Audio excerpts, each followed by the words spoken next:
What's up, cousins? Welcome back to another episode of So Primos. My name is Melvin Diaz. And I'm Joe Romero.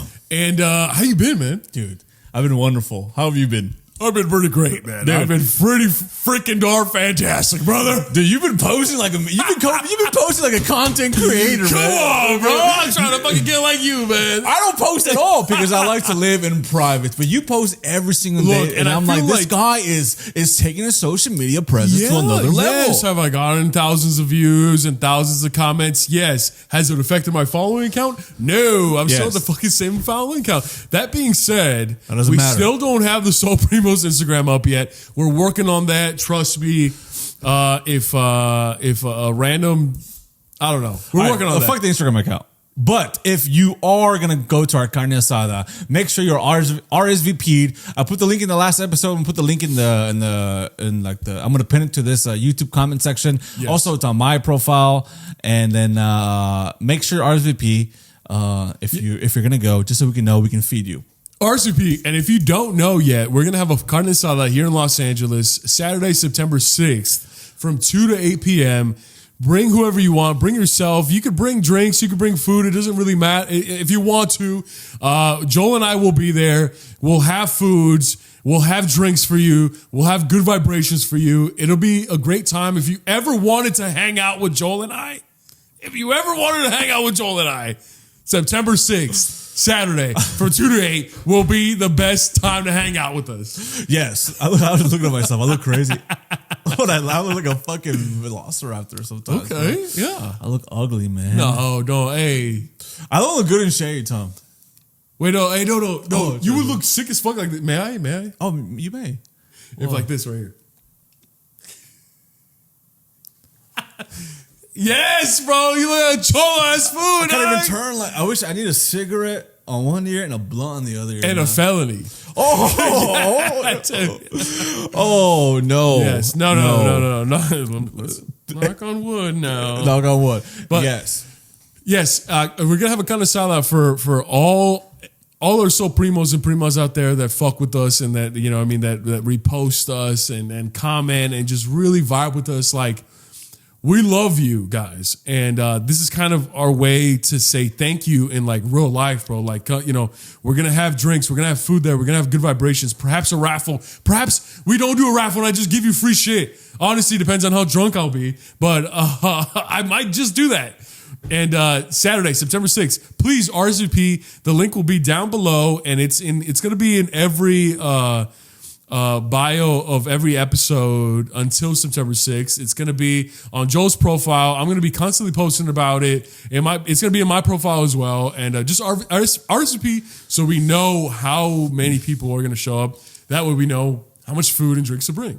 Yes. And if you guys, if you guys want ceviche, let me know. He wants to bring ceviche. Because I know a guy that will make ceviche, but I'm like, should I get some? I want to know. I don't want to be the only one, and I'm fine with it. I don't want to be the only one eating ceviche. He wants to bring ceviche. I told him yes, but he's still kind of like, I want the people. Will you eat it with me? Yes, of course I would. Let's go. I would eat the carne asada. I would eat the rice, whatever rice we get. I'll eat the rice. Get sticky rice. And I'll eat corn. I love corn. I love the like corn on the cob that's directly on the fire that makes it nice and dark and crunchy. Come on, man. Hey, look. Well, we're gonna have someone cook it. I don't know if they can do that. I think they'll be able to do that. Yeah. It's gonna be at a beautiful, beautiful park here in Los Angeles, Griffith Park. And if you can, I think someone asked if they can donate. Yeah, someone did ask that. I forgot. It was a Lonely Pod. It was a Prima. A So Prima. I think they have a podcast called Lonely Pod. If I'm remembering correctly, I'm kind of inebriated right now. But I will say this, man. We don't deserve.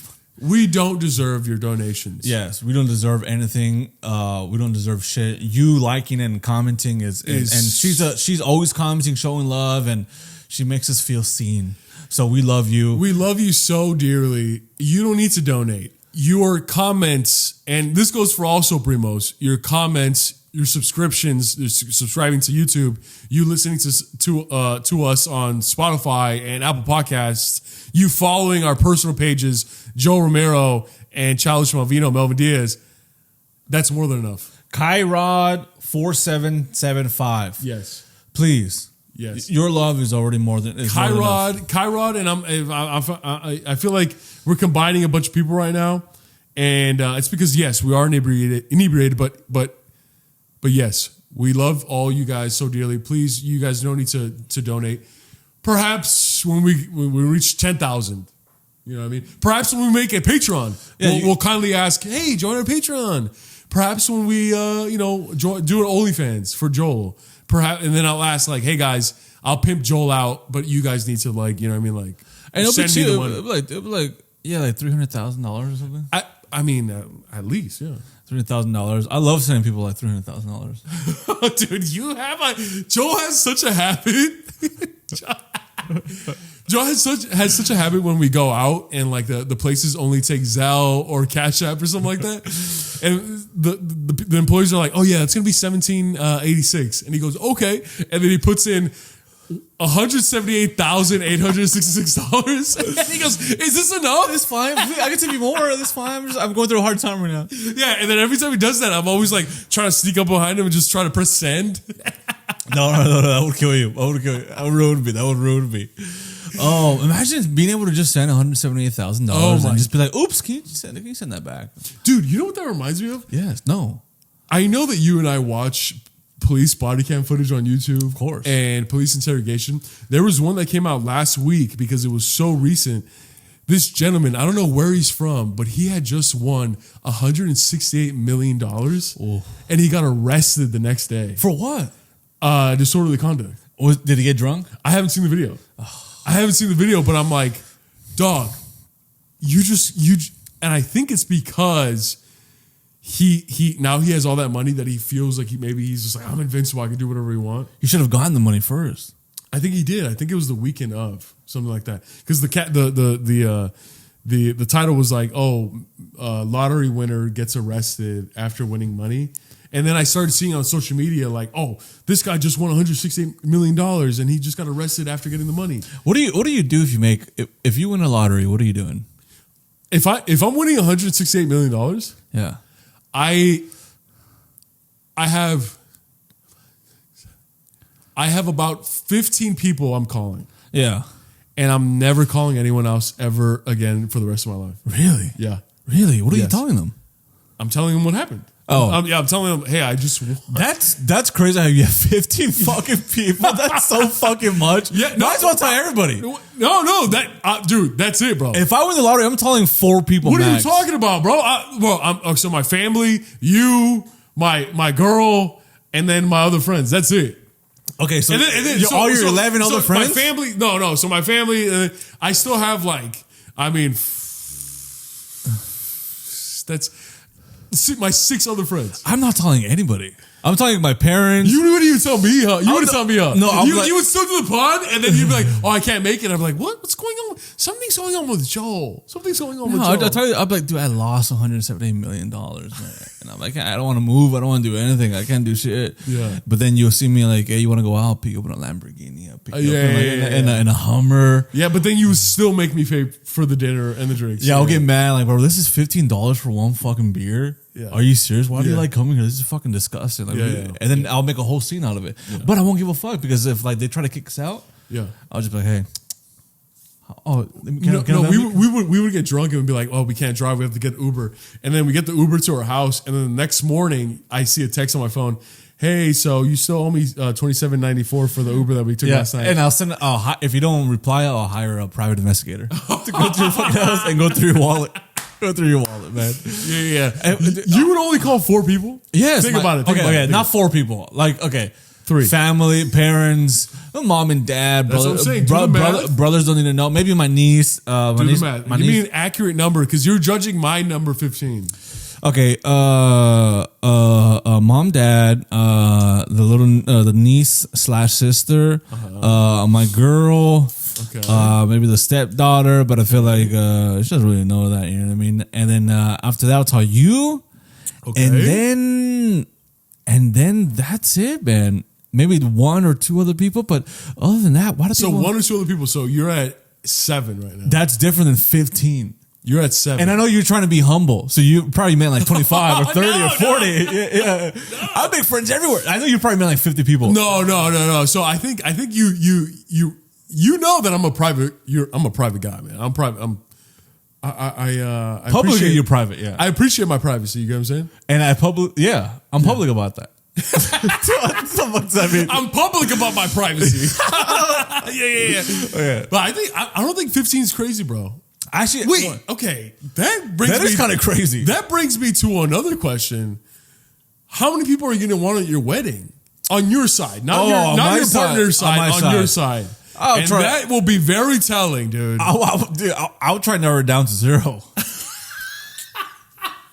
You wouldn't even want me or fucking your niece? Okay. How many people okay? Because your partner's gonna bring whoever they want, right? So I'm talking about you, like, because people get married, right? Huh? Yeah. Yeah. So the bride and the groom bring their people, right? Yeah. You know what I mean? Sometimes there's a capacity like 200, 150 people. I've been to a wedding that had 200 people. I've been to many weddings, thousands of people.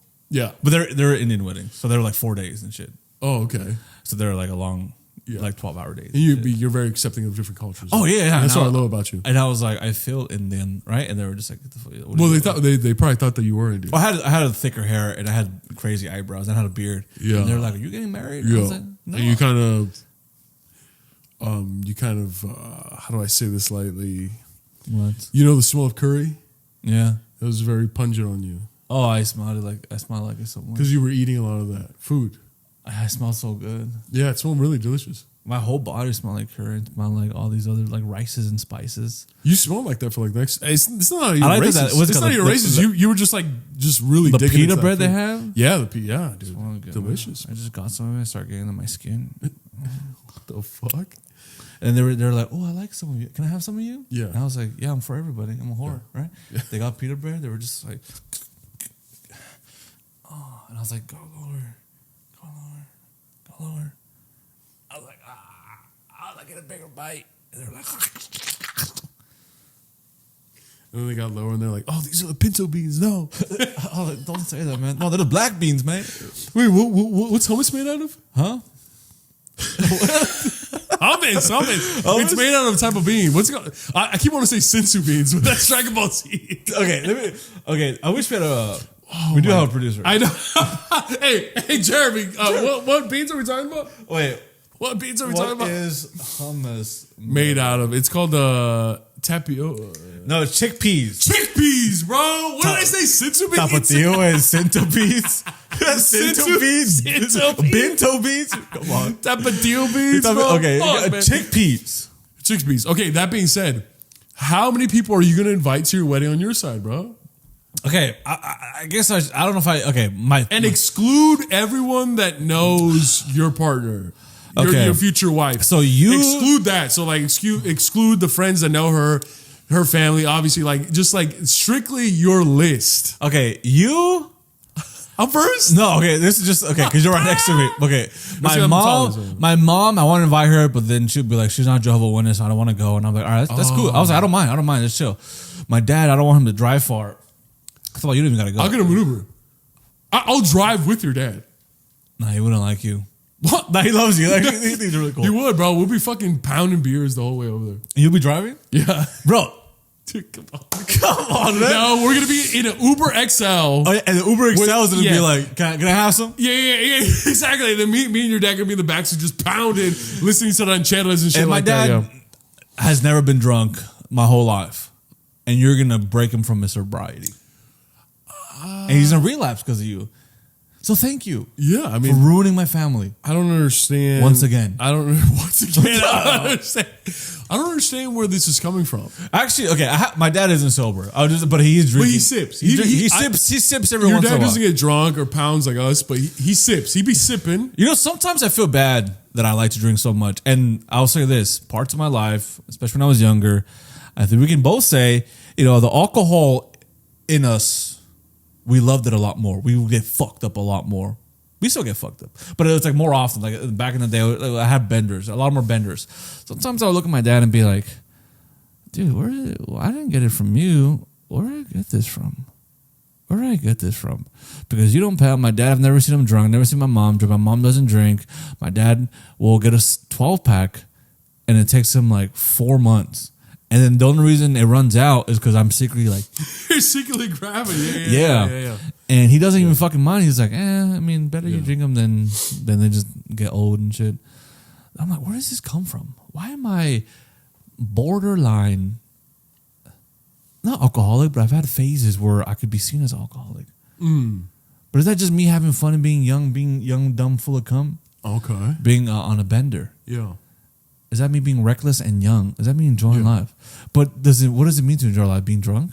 God, we can get deeper. Hey, look, let's get deep. Let's deepen this. Oh yes, please. Let's deepen this.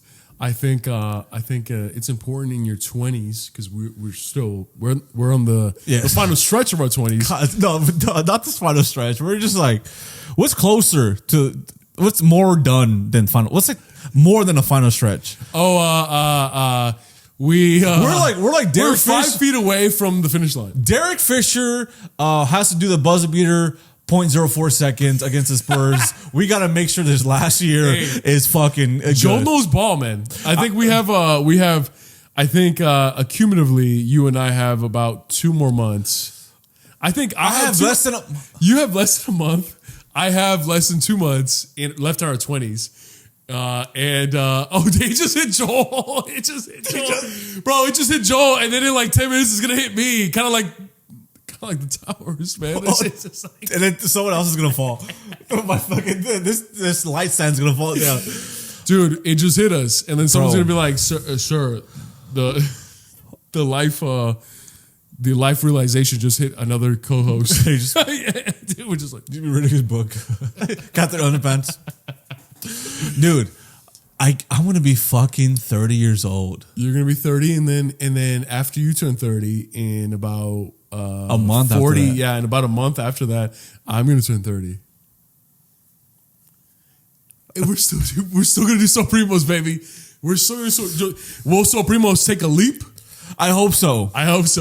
In quality and storytelling and humor. I hope so. I get scared. Not that this is me being vulnerable too, and this is me overthinking. This is me being a broken man in the inside. When people bring up the podcast, and then I always feel like they're bringing up like, "Hey, you're 30 doing a podcast," and I'm like, "That's not successful." Like in a crazy way. I'm not trying to be pessimist, but I love what we do. I'm just saying, like, people watch podcasts and they're like, "Oh, like these big podcasters, you guys are trying to be that?" And I'm always like, "Yeah." You get a little shy. Yeah. I always get so shy. I get a little shy too, you have a podcast? I'm like, yeah, why? Yeah. When someone brings it up, like I've had friends like, and I know they mean well.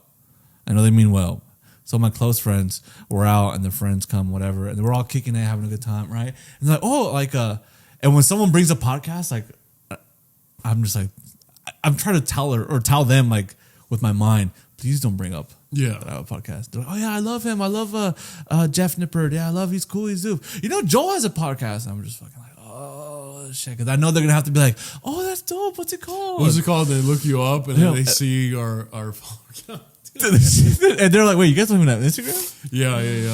But I'm not being a negative or pessimist. I'm just saying that, like, I think it's like Joel and I are beyond proud of the quality that we put out and the jokes and the humor and the community that we built with our So Primos. It's just the subscriber count, the follower. Once we get there, I think there would be nothing stopping us because we would be impenetrable. But look, listen. Look, it's not even just us comparing ourselves to others. It's just I know that other people compare you to other people too, right? Yeah. So especially like in the artistic field, like podcasting, comedian, or yada yada yada, whatever. You know, you're a musician, whatever. And podcasting, people hear podcasting, they probably watch podcasters, but they're all probably big fucking podcasts. Joe Rogan, any comedy podcasts like that. There's a bunch of plethora of big podcasts with followings, and when you say you have a podcast, they're like, oh. Okay, they're trying. Yeah. It's almost like that, and that kind of makes me feel bad. Like, no, we're doing, but we're just in the early stages. these other podcasts you know and love, they've been doing it for like 10 years, but you don't see that. You just see like when they start popping off out of nowhere, you just jump into the ship when it's all full of gold. It's all fucking, they have all that. It looks amazing, but you're not with us. Sometimes you don't follow a podcast in the very early stages till, you know, they blow up and stuff. So I get shy. I get a little insecure, and that's nothing to do with like how I feel about the podcast. It's just kind of like, we're not there. But we're gonna get there. Yeah. And I think it's like you know, Joel and I are about to embark on a brand new chapter in our lives, which are the 30s. And you and I both have a bunch of friends that are only in their 30s, but 40s and 50s. And they say that the 30s now are like the new 20s. You know what I'm saying? Like, and I know that we have a lot of Primos that are starting out in their 20s and the mid 20s. Like, bro, the 20s are for fucking up, man. The 20s are for fucking up, trying new things and fucking up, and then repeating the process. Trying new things and then fucking up and repeating the process, bro. Like, literally, that's what it is, man. And I will say this, man. Now that we're about to be 30, when you're young, you feel like you have so much time. And then we still have so much time. Yeah. But now that we're 30, I can honestly feel like, I honestly say that when people told me like life is going to go right by like this, you're just like, look, dude, life is taking forever, right? And then now that I'm almost 30, I'm like, I can't believe it's been fucking 10 years, 12 years since I graduated, 13 years since I graduated high school. Oh my fucking God. Yeah.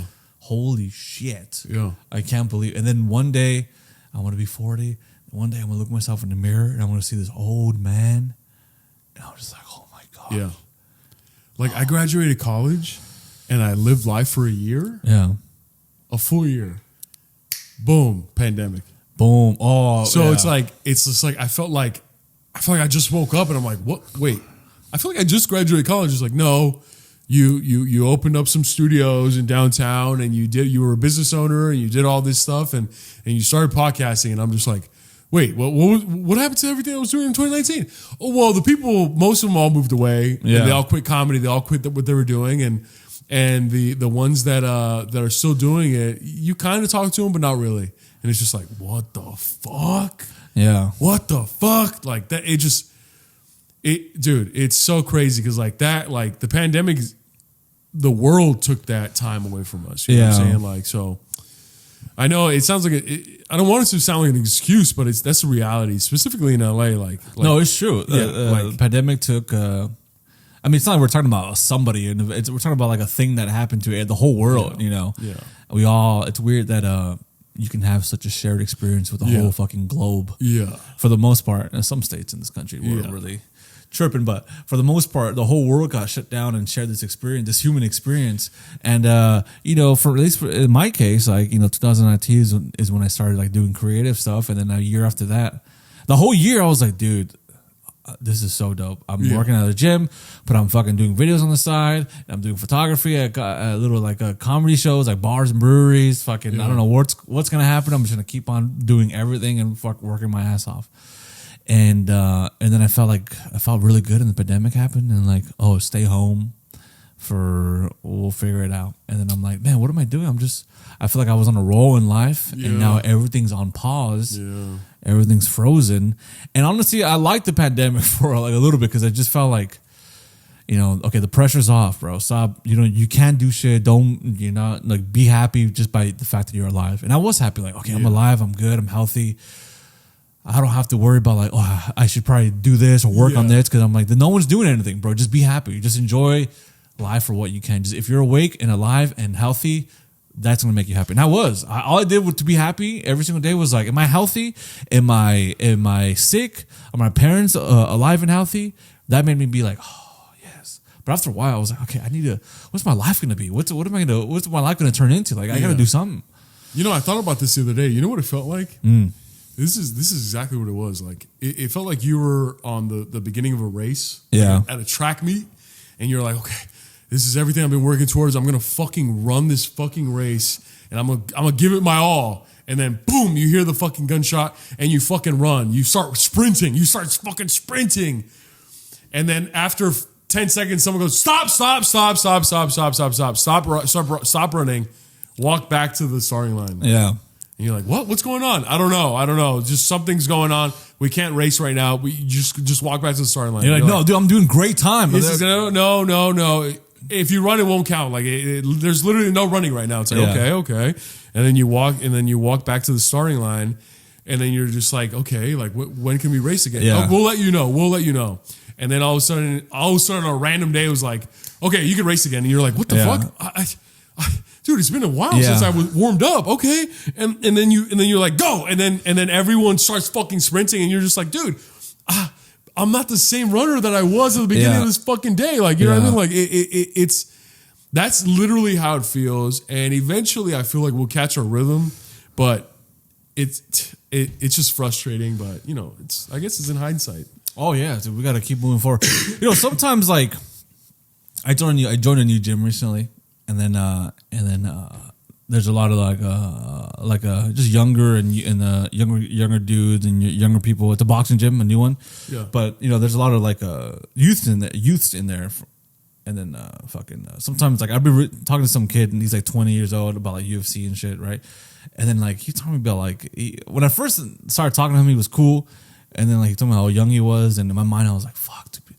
Like I don't know him that well, but I'm just like, dude, fucking hope you're grateful, like 20 years old. Man. You're like, not that I'm old, but I'm just saying like once you get at the end of, because 20 just sounds so young. It sounds like, and all these ages, these decades, 20 is the youngest, like when you can fuck up and like he was saying, you fuck up and fix this and fuck up and still figure it out and then fuck up. And for the most part, it's not going to ruin your life unless you do something completely fucking terrible. Yeah. But for the most part, there's so much freedom in your 20s as far as like, if I fuck up, I can figure it out. I'm still so young. The deeper you go into your life, obviously there's more like almost pressure as a person, as a human, like 30 or 40, I got to figure this shit out. I got to fucking fuck.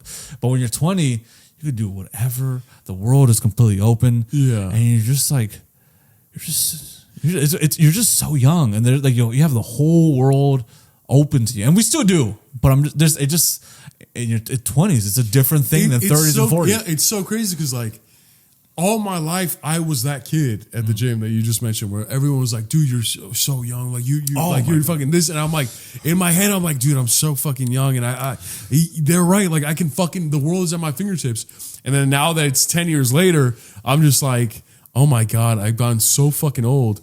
But if a 40, 50-year-old guy spoke to us, they'd be like, shut the fuck up. You guys have so much fucking time. Exactly. So it's like, it's so crazy that we're experiencing life in real time. Like we're just like, oh my God, like we were just in that position. And then we're becoming the old heads. We're becoming unk.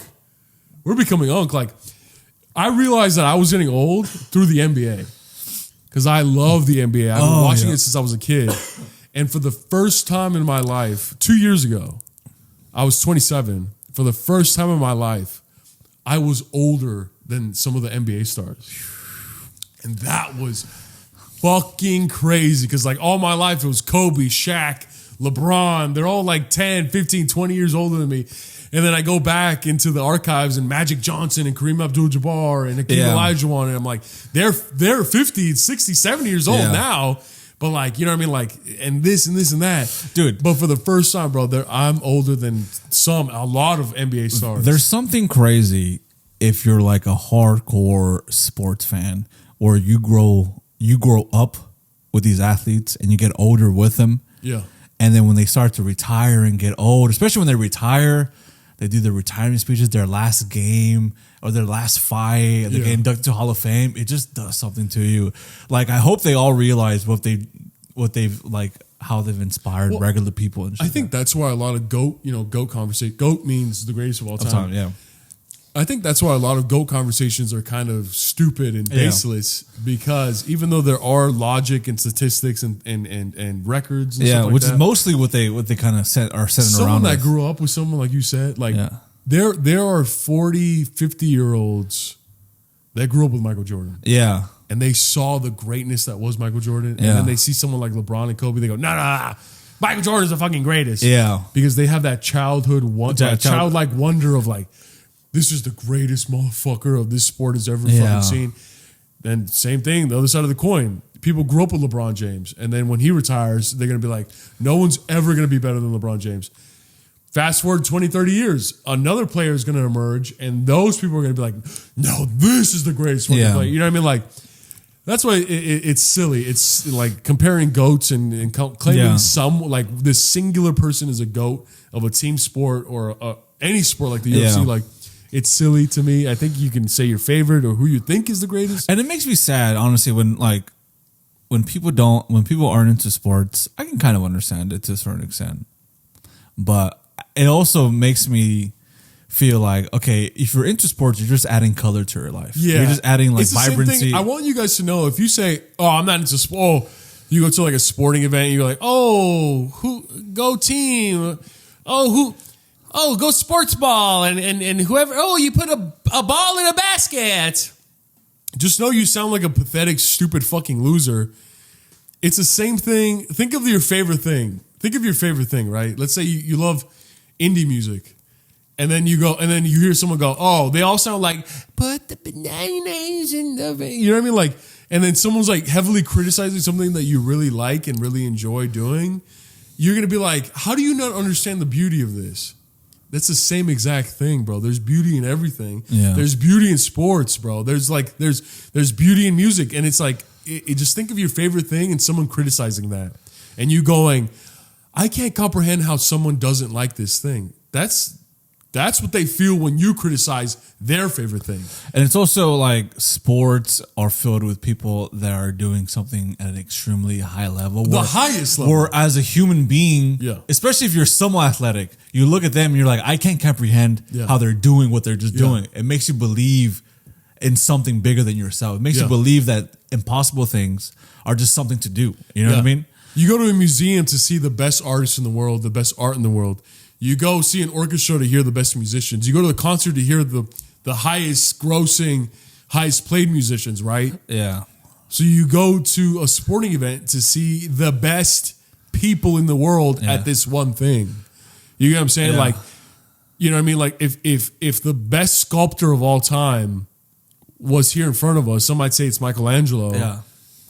And he was like, hey guys, and he lived in modern world, and it was like, hey guys, This Saturday at 10 a.m., I'm going to be sculpting something on Pershing Square in downtown. How many people do you think are going to show up? Yeah.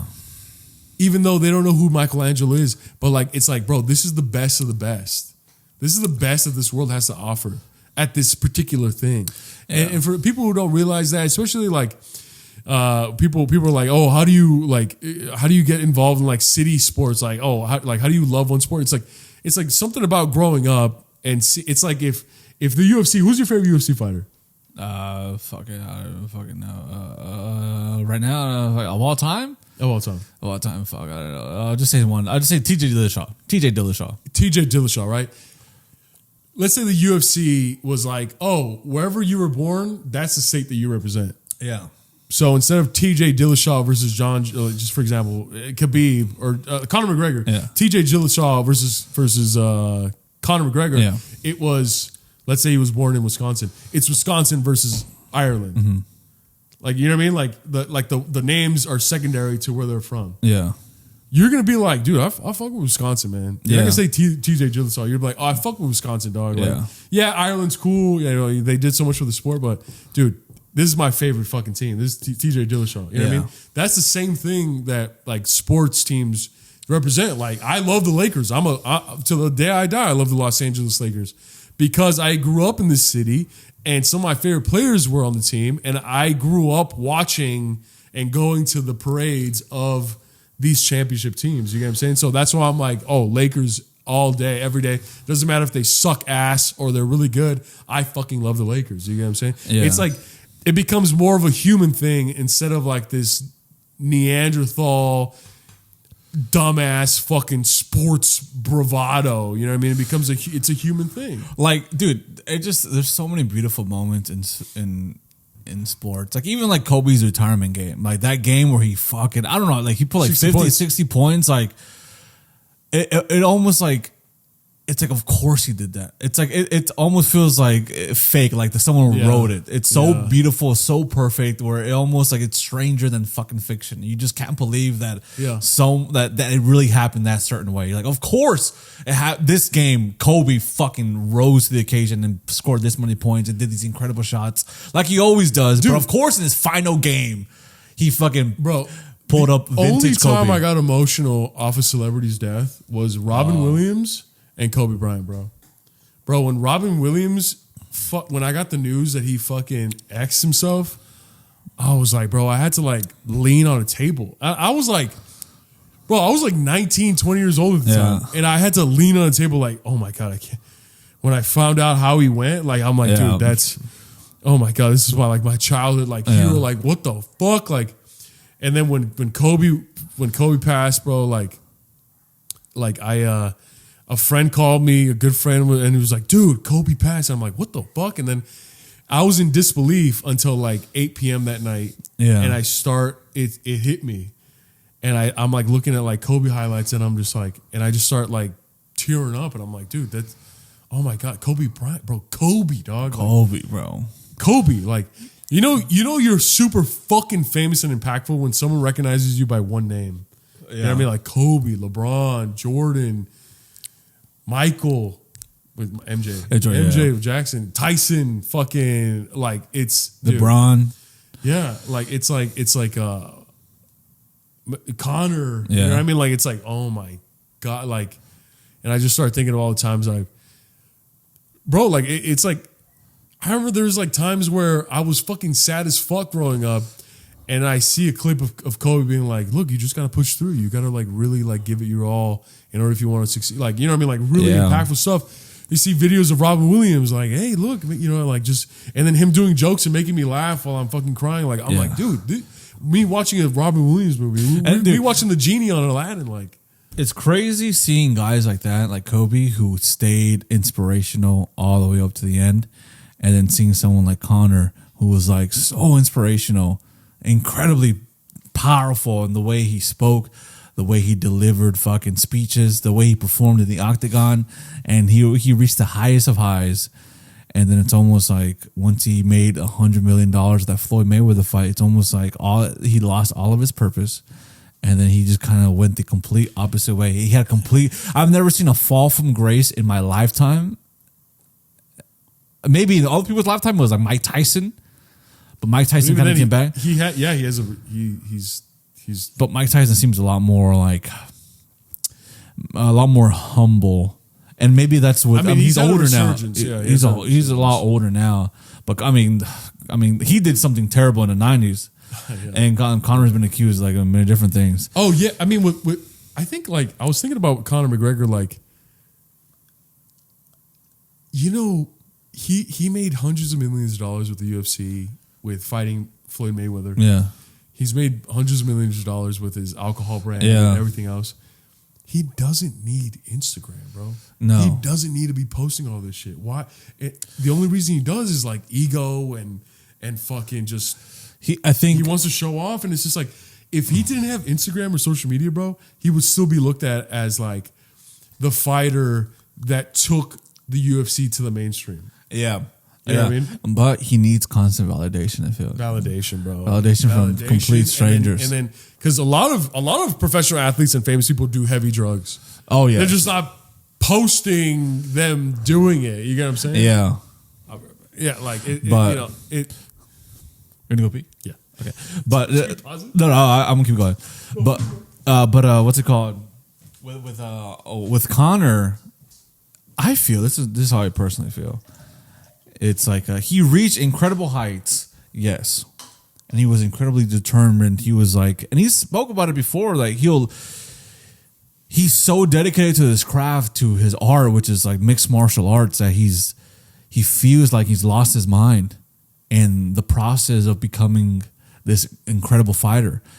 And there was a beauty in him being so open and so grateful that he lost his mind for his art. There was like something beautiful about that he was willing to go, or most people aren't, mentally and physically and spiritually, just to accomplish a fucking a dream and a goal of his that everybody around him was like, bro, you're never going to be a fucking UFC champion. Especially you're from Ireland. No one has ever gotten that far as an Irish MMA fighter.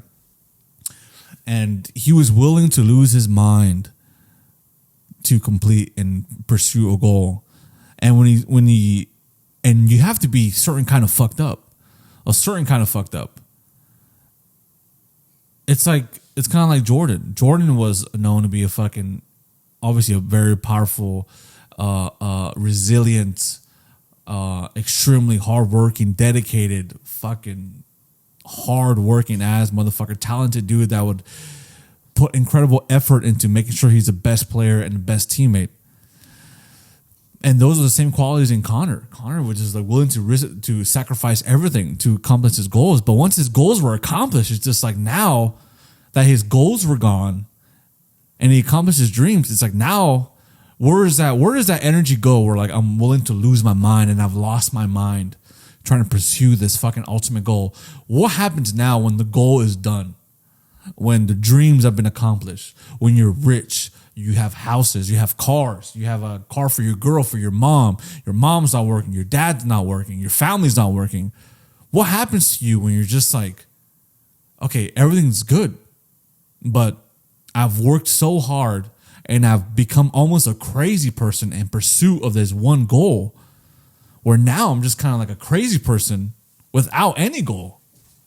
It's like what happens to someone's psyche when they come to that. I'm not excusing anything. I'm just saying like what happens to someone when they completely, that was saying how like Conor talked about how like he would lose his mind in the process. Like what happens when you accomplish all your goals and like he said, you've lost your mind in the process and you've accomplished everything and now you're just a dude that is rich, famous, and you've lost your mind and you're kind of crazy, but you have nowhere to funnel that crazy, nothing positive. Well, that's what happens to a lot of professional athletes. Like, that's why like you see a lot of NBA players who were like basically Greek god chiseled while they were playing, and then when they retire, they get fucking super big and fat. Yeah, and it's just like they really just lose themselves. Yeah. They don't know they have no purpose. Like Tyson Fury went through that shit. Yeah. You know what I mean? And then boxing gave him that purpose again. You know what I mean? Like it's they, and it brings me to my point of loving sports is like these people give everything. Their everything. Yeah. And that's why like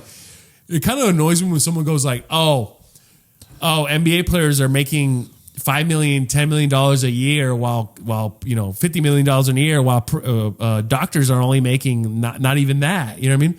And it's just like, well, do you know why doctors get paid the way they do? Is because they save lives, yes, but they have 10, 15 years of school. Yeah. That they put that work into. So obviously they need to get that money back. They deserve to get that money back. Also, and anybody in health is like sometimes when all these athletes should be paid a lot of money. That doesn't take away from like other people. Everybody should get paid more. First of all, doctors, nurses, construction workers, everybody, fucking McDonald's workers, retail workers, fucking. That's not the. Everybody should get paid. That's the problem. Yeah. They should all get paid more. Exactly. But I don't think people realize that these professional athletes at any sport, they've been doing that sport every day since they were 3 years old. Yeah, that's how they got so fucking good.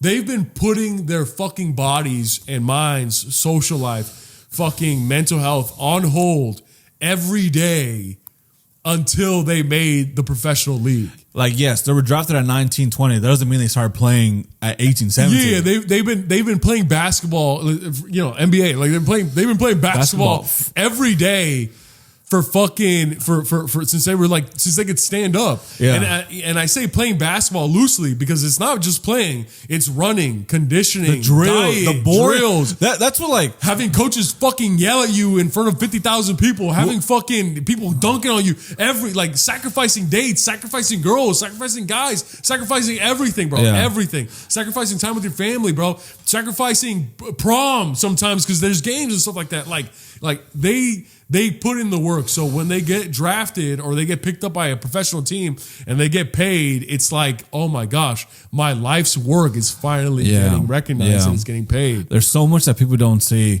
as any sport. It's like, you see the glory, you see fucking the highlights of how much money they make, yada, yada, yada. But like, dude, since they were a teen, they were a kid, doing the boring drills, fucking basic drills, like the simple, boring, repetitive stuff that obviously if you just enjoy basketball, you're not going to want to do because, you know, if you don't want to play ball or you don't want to get that good, these people are insanely driven to do the most basic drills. Like fucking, like if you're a boxer, just throw a jab for fucking, for rounds and rounds and rounds. If you're a basketball player, do like the drills where you're just trying to fucking, you know, I don't know how, I've never done a basketball drill, but I'm just saying like just learning how to get better at dribbling. You do simple drills over and over and over again. And then working with the team, doing simple drills over and over and over again, doing suicides, doing sprints, making sure you're explosive, making sure you have an endurance. It's like crazy, simple, and sometimes complex, but a lot of dirty, grimy work that you will never see because they don't.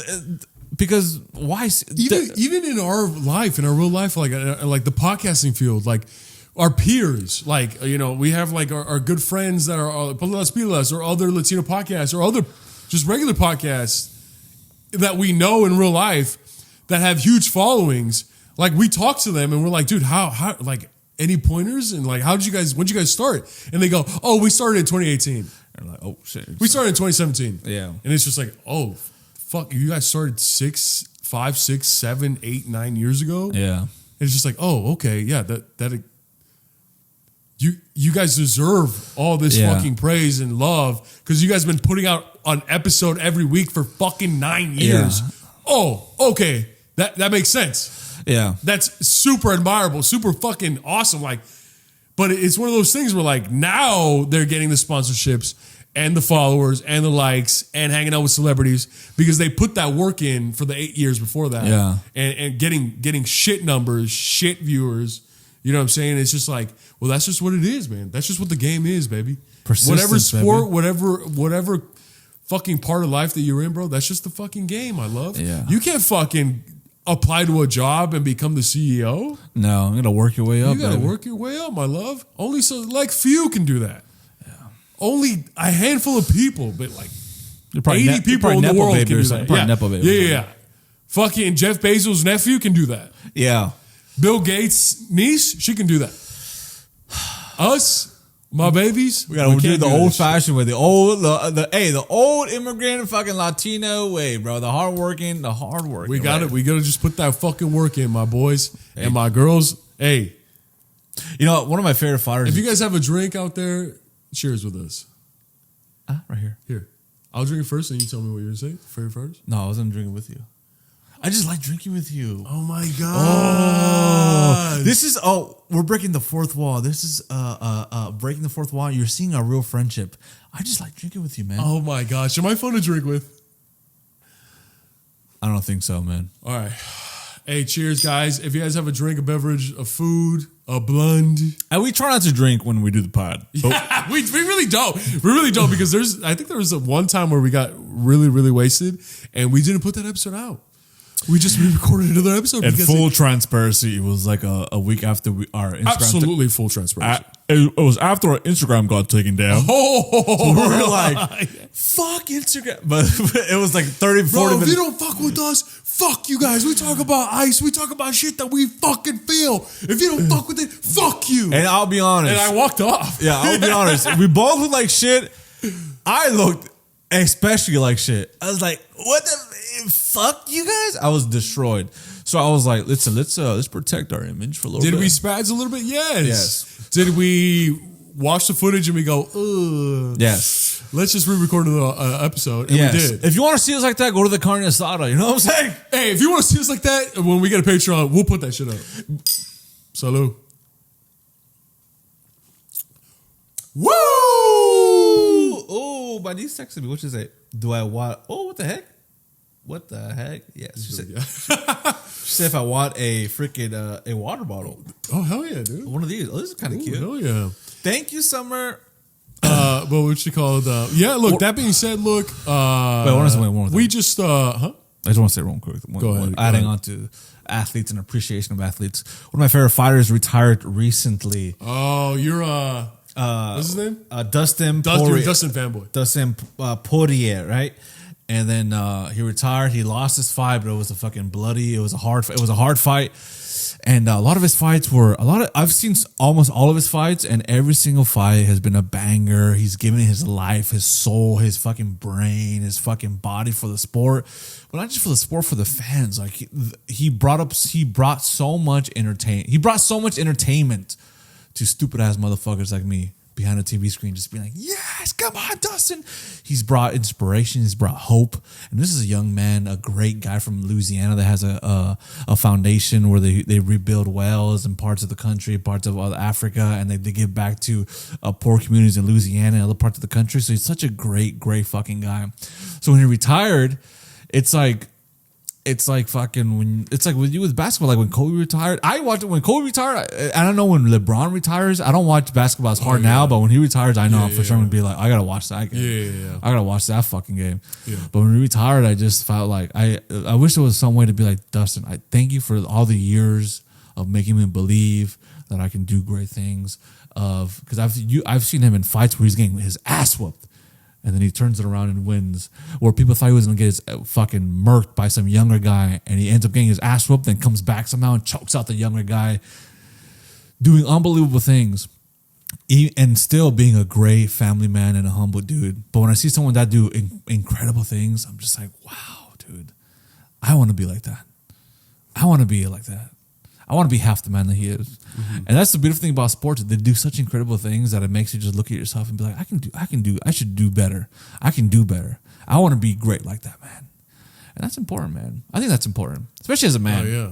As a man, I think that's important in my opinion. Yeah. No, for sure. And seeing like, of course, like we don't know how someone is behind closed doors, but like what they do put out, if it's inspiring, bro, like a man and women, a human, they need something to aspire to, bro. Yes. They need not only something to aspire to, they need something to look forward to, and they need something to strive towards. Like without that, bro, we would be fucking depressed monkeys, dog. Without that, dude, it's like Conor's that with money. Conor is that with a lot of fucking money. No purpose, no drive, no nothing. Just has everything at his fingertips, at his hand. His world is at his fucking palm of his hand. But he's got nothing to do. He's just rich as fucking do whatever his fucking want. Because he doesn't have that goal. He conquered the world. And he could conquer it in a different way, but it's not something he's got to find. He's got to find what that means for him. He's got to get off social media, bro. Yeah, he just get off. Stop saying dick pics. Also, like, dude, to Azalea Banks. What the fuck? Look, I love 212 by Azalea Banks. I think it's one of the greatest songs of all time. But she's a weirdo, bro. And please, if you're that famous, fucking famous, bro, do not send. If you're not famous, dog, don't send dick pics. If you're nobody, don't send a dick pic. If you're on the complete opposite side of the spectrum, when you're incredibly famous in every country of the world, do not send a fucking dick pic, bro. And also, that humanizes him so much. You're like, you're a fucking idiot, bro. That's how you know he does fucking crazy amounts of coke. Oh my God, dude. Jesus fucking Christ. Because Azalea Banks, dog, like, look, I love, dude, if you guys don't know what I'm talking about, type in 212 by Azalea Banks. It's an incredible song, but she's a psychopath weirdo, man. Like, I don't want to mix, but whatever. Hey, go ahead, baby. Look, that being said, please, guys, if you want to come to the Carne Asada, we would love to see you guys. September 6th, that's a Saturday from 2 to 8 p.m. in Griffith Park in Los Angeles. And if you do, please RSVP. We have the link down below. We have the link on our profiles. And that way, if you RSVP, we can text you. We can text blast. We can send a text blast to give you the exact location that we're going to be on Saturday. Yeah, because we have a location in mind, but we're going to get there early just to make sure that spot's not taken. Yeah, it's such a huge park. So the actual park has one address, which is what if you Google Griffith Park, that's the address that it gives you. But the exact location, we want to send it to you the morning of or the night before. That way you don't spend time finding us or you get lost or whatever, and you could just spend as much time with us. And that way we get to spend as much time with you guys. Like we're honestly super excited. We were a little nervous. I'm so fucking nervous and pumped. Yeah. And I'm like I said, we're gonna have a bunch of food. a bunch of snacks, some drinks, and we're just gonna kick it and talk and then fucking hang out. And I'm super excited. And if it goes well, then fucking. Should we bring games? Should I bring like a beach ball? Nah. Or a hammock? I'm not gonna use it. I thought you're not gonna use it. You'd be like in the corner like this with your sunglasses. No, let's play Zumba. No, that's Zumba. What's the one? Zumba. The Zumba's a dancing class. Yeah, No, Zumba's like for like older what's ladies. the one when you pull out a fucking piece of I don't want to do that. That's sexual. No, that You mean Jenga? Jenga. You thought I was talking about Twister, huh? I thought you were going to talk about Zathura or Jumanji. No, you're talking about Zamora from fucking from Guardians of the Avatar. Galaxy. Oh, dude, you same are girl. all over the place. Same girl. Zoe Saldana. Is she hot? Yes or no? Yes. In Avatar, yes. And in Guardians of the Galaxy. Yeah, but especially Avatar. When she's the Avatar. She's always the Avatar. Okay. I mean, the Avatar. Before we end, is that one of the hottest women, regardless of species? Or alien? Like, what's the hottest aliens to you guys? Let us know in the comments who the hottest alien to you is. It's funny because they're both blue, but it's one is blue, one's green. No, I'm talking about Zoe in Avatar. Yeah. And Mystique, and she's not an alien, but she's a mutant. Oh, she's a mutant. Yeah. But God damn, but the original Mystique. The original Mystique. Not the Jennifer Lawrence. Jennifer Lawrence is hot, yes, but the fucking original one, dude. And other than that,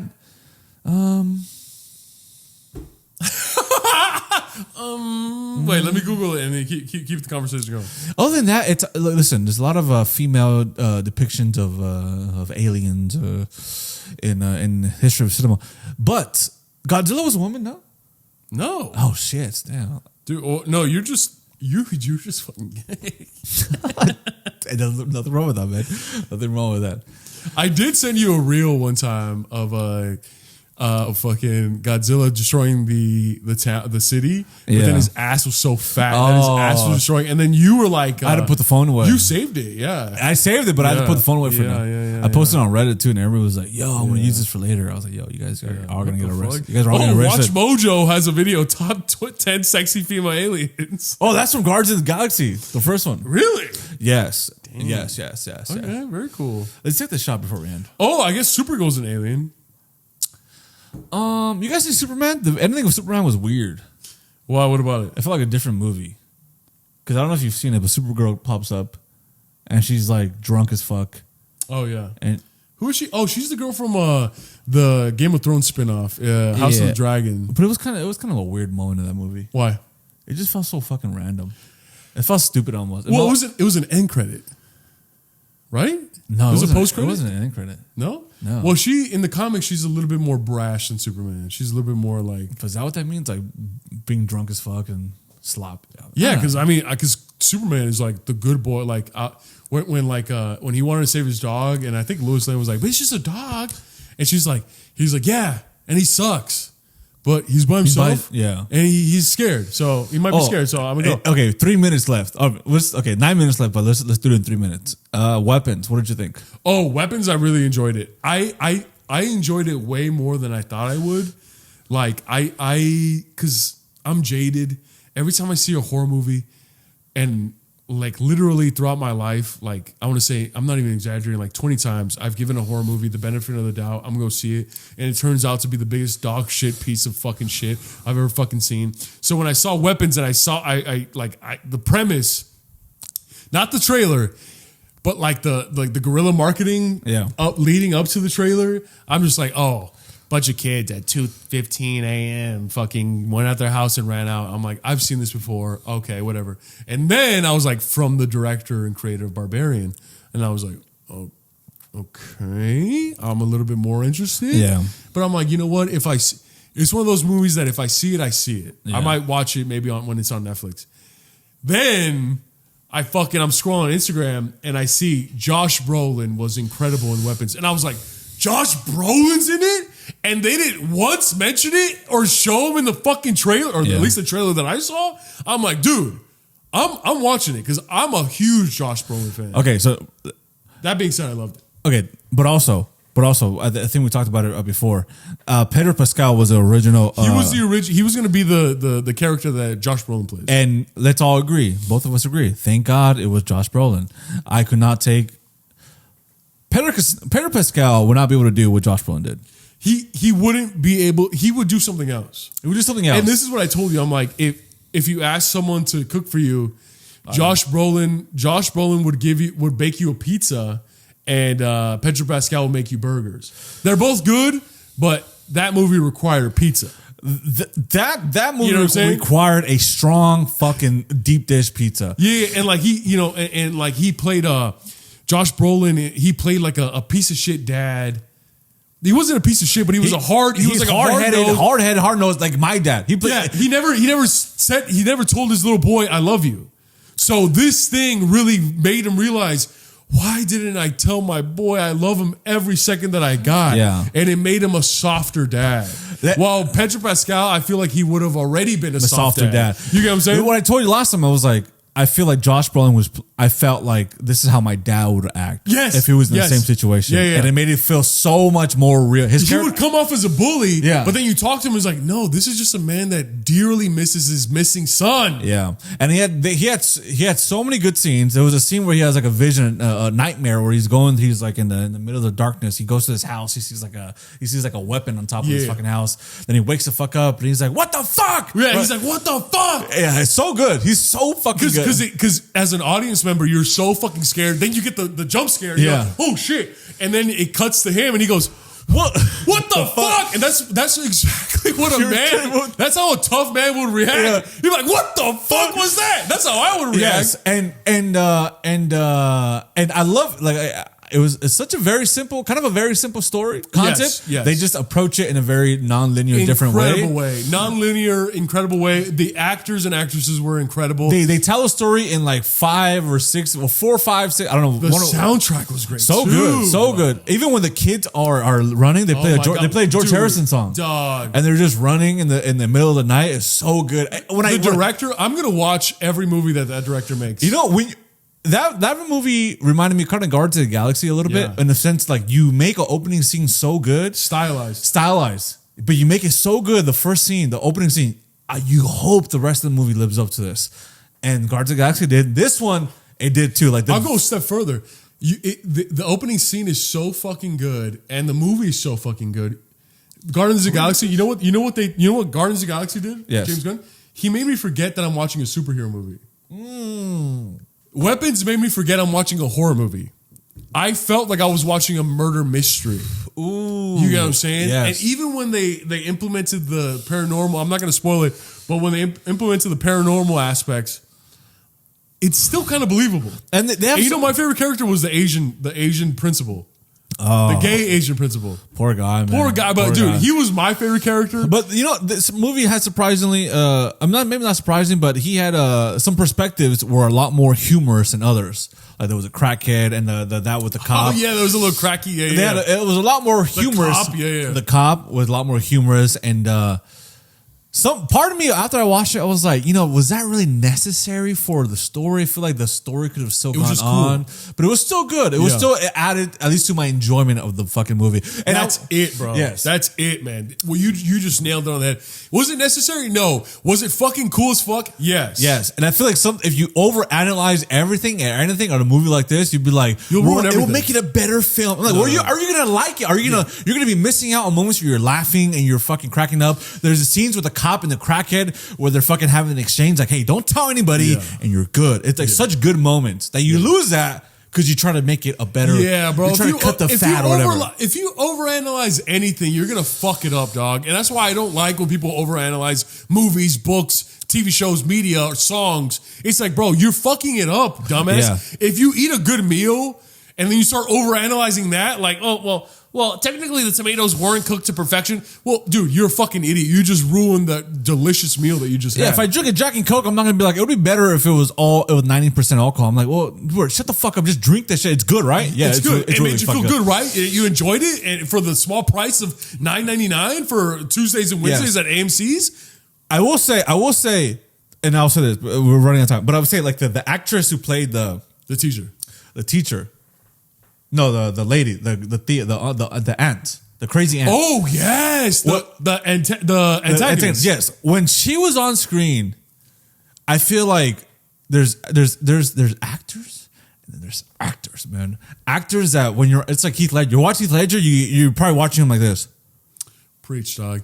You're just watching like, you're just looking, you're so like, you're looking. The first moment that she came on screen, she wasn't a villain yet. She was just this eccentric, but immediately. Yeah. The entire audience that I was at in the theater, because it was a packed theater, immediately I could just feel all their bones tense up like, oh, this bitch is bad news. Even though you don't know, it's just like, oh, it's so and so wants to talk to you, and it's just like, okay, let her in, and it's just like immediately you're like, this bitch is on some shit, bro. Yeah. And then when the fucking truth comes out, it's just like, oh my god, this is fucking what the fuck. When I see actor, when I just remember when I was listening to her, it's like I don't remember thinking anything. I just remember my heart was just like I'm just so enthralled. I'm just so stuck on her, looking at every single thing that she's saying, listening, not even thinking, just taking all the information. And you know why you know why it kind of freaked me out? Because she would overpower her victims with niceness. Yes. And then even when someone's like, oh, listen, I think you should go. It's like, no. And I've met people like that. And I'm just like, oh my God, I would fall victim to her easily. Of course. Because like, I would be like, okay, well, all right, well, yeah. Oh, you want my hair? Okay. You know what I mean? Like, I'd be like that. And I'd be like, that's what freaks me out. Because I'm like, bro, I would fall victim to this bitch so fucking easily. Okay, dog. right before we have 1 minute left. I want to also say this. The fucking kid is incredible. Oh my God, the fucking kid is incredible. Dude. Whatever his name is, bro. When he started feeding the other kids, I was just like, I literally went. Oh. I literally felt all of his pain. I felt like because he was feeding all his classmates. Yes, it's so incredibly painful. I feel like I literally felt all this trauma just by looking at his eyes, man. Yes, bro. Yes, that dude. Weapons is great. Go watch it. Hopefully we get paid off of this shit. We'll clip it and then hopefully we go viral. Yes. But thank you guys. We love you guys. This is So Primos. We love y'all. Okay, bye. Bye.